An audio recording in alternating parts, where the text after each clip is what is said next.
It's the start of a new Olympic cycle as the world's best sailors work towards the 2028 Games in Los Angeles. Every week, every month of training counts, which is why many Olympic sailors have escaped south from the cold European winter to sail on the reliably warm and breezy waters of Lanzarote. Strangely, it was the COVID pandemic of 2020 that helped put this venue on the radar. Lanzarote started to draw the attention of the Olympic campaigners who were looking for a place to continue training through all the limits and lockdowns of that period. The friendly welcome and excellent facilities of Marina Rubicon offered the perfect escape from that strange time, and this warm and windy venue has been a popular destination ever since. After many weeks and months of training in all kinds of wind and waves, the end of February brings the Lanzarote International Regatta. Well, the early stages of the race of Lanzarote International Regatta begins in 2020. We raised our hand and we said, okay, we could organize a race here, almost everybody's here. And we did, and that was the first event. That was on spring 2021, and we did the first Lanzarote International Regatta. That was our first Olympic qualifier event in the island, Marina Rubicon, and I believe in Canary Islands.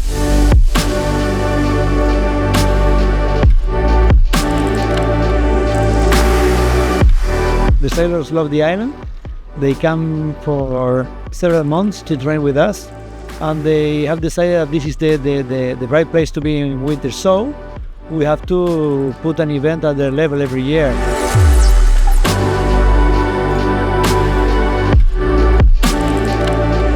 Achieving the Olympic goal and try to go to Olympic Games is such enough effort and compromise your life. So for them doing that in Lanzarote for several years, that creates a special link with the sailors, with the island. And you can see it, you can feel it.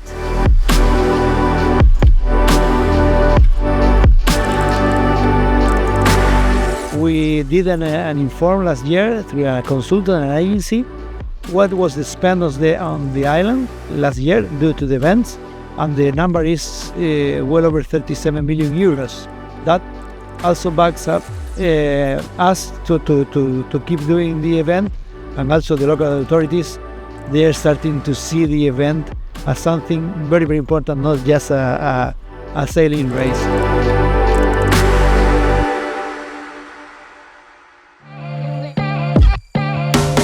This year it was the men's 49er skiff fleet who would be first to race in the regatta, followed by the men's Ilca 7 single-handed fleet and the 470 mixed. The trapeze boat raced by double-handed teams made up of one male and one female athlete.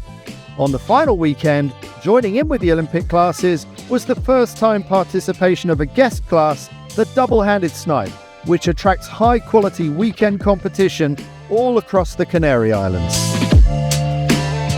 With crews from Greece, Holland, the United States, the Netherlands and Spain, there was plenty of international competition on offer in the 49er skiff fleet. However, it was a new Polish pairing who showed a clean pair of heels to the rest of the pack. Fifth at last year's Paris 2024 Olympic Games, Dominik Buksak was back on the campaign trail for LA 2028 with new crew Adam Glugowski. After many weeks training together and honing their teamwork and communication in the wind and waves of Lanzarote, Buksak and Glugowski put it all together on the racetrack and sailed away to 49er victory.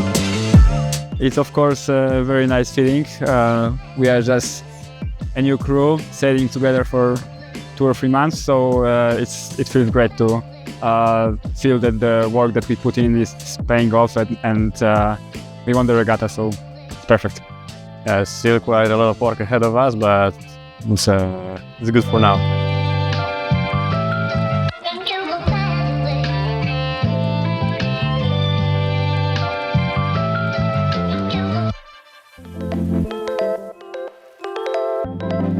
The largest entry came in the Ilca 7, the men's single-hander, with athletes from many countries across Europe and beyond.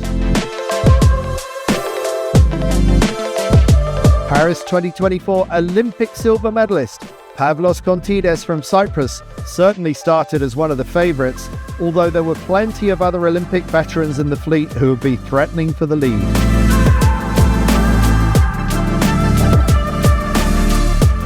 Fourth at last year's Summer Olympic Games, Hungary's Jonathan Vadnai was fast out of the blocks and took the early lead in Lanzarote. However, by the end of the regatta, it was Dutch Olympic representative Duco Bos who had seized control of the competition, winning with a race to spare. I'm training with the Dutch team here for the last few weeks, and we just finished the Lanzarote International Regatta. It's been a nice regatta, different conditions, and happy to finish it off with the win.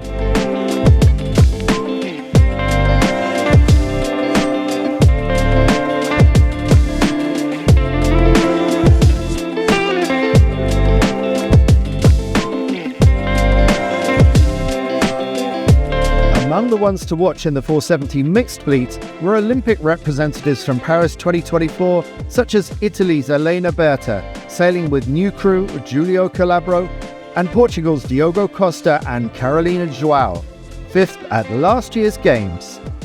The Portuguese went into the final race of the regatta tied on points with new Spanish partnership, Silvia Mas and Alex Marsans.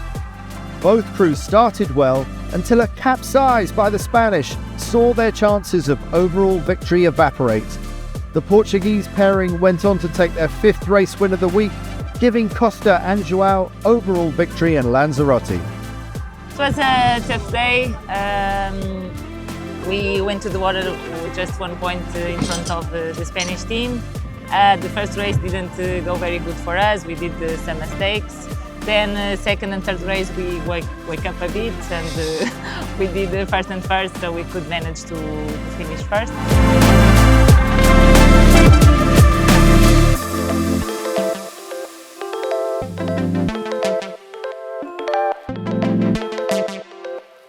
Popular with weekend warriors in many countries around the world, the Snipe has a strong following among Corinthian sailors who live in the Canary Islands. The Snipe sailors enjoyed the opportunity to join in with the full-time Olympic competitors for the final weekend of racing. Hay una flota bastante grande de la clase Snipe, pues las condiciones parece que van a ser muy buenas también para navegar y seguro que, como digo, pues vamos a pasar un fin de semana muy bueno.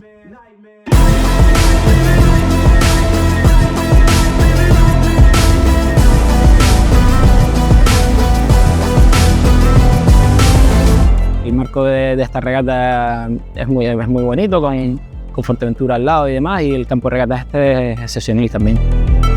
El Snipe lo que tiene que enganchar es que puedes navegar en cualquier tipo de edad, no es muy caro, y hay una flota de bastantes amigos, de bastante gente conocida que al final hace piña, y es lo que yo creo que engancha mucho el Snipe. Y eso nos permite, pues, a gente que trabajamos, de mi familia, pues seguir compitiendo con amigos y con regatistas de buen nivel también. Yo creo que somos la flota más numerosa a nivel nacional, y te diría que también con más nivel, o sea, la calidad de los regatistas canarios en esta clase siempre es bastante buena. Y es un gran impulso para la clase Snipe en Lanzarote y en Canarias, porque venir aquí y estar acompañado de tantos olímpicos y de tanta gente de clases olímpicas es un placer, la verdad.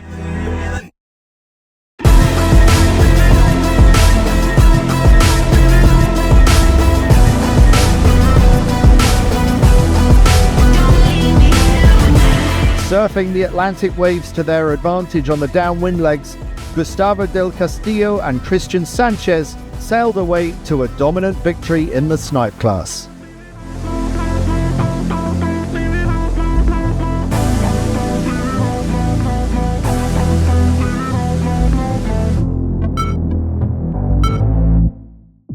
Seven days of dramatic competition were complete. Through all forms of waves and weather conditions, this regatta was a big test of all-round ability. It's why the young sailors in the Olympic single-handed dinghy are looking forward to racing on these very same waters next January for the Ilca Under-21 Worlds. A few weeks after that, the world's best Olympic sailors will be back again in Marina Rubicon, ready to compete in the 2026 edition of Lanzarote International Regatta. Feedback from the regatta is that Marina Rubicon and Lanzarote delivers conditions. We have done all the races, full schedule, done with all the classes, with very, very good conditions, when winds from 10 to today 20 knots, and Lanzarote always works.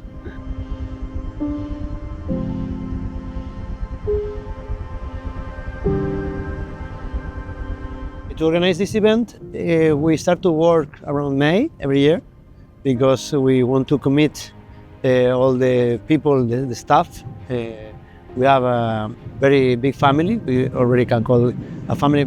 We have been working the last 5 years. It's a lot of work. It takes a lot of time, and it's working. So we are very grateful to all the Marina Rubicon and Lanzarote Sailing Center team, our partners from Dinghy Coach, Feli. So I think we have a very good team, and it's already very well established. From now until Los Angeles, the plans is growing every year. Next year we have a very big event. It's the Ilca's Under 21 Worlds here in January.